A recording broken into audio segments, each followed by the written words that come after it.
শোনো, এই যে তাকাও, আজকে কি রান্না হচ্ছে?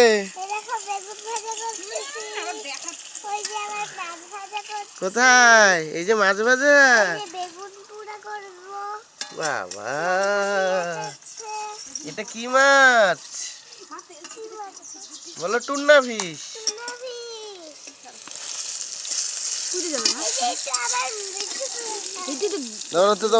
গরম লাগবে, এটার মধ্যে গরম লাগবে। বাহ, কি সুন্দর রান্না করতেছে। একটু একটু একটু একটু একটু একটু একটু একটু হাসো, এদিকে তাকাও। এই যে একটু লাইক দাও, এরকম করো, আমার দিকে তাকায় করো। রান্নাটা স্বাদ হবে তো? ঠিক আছে, তাই এদিকে তাকায় কথা বলো, তাকাও। ঠিক আছে, মন দিয়ে রান্না করো।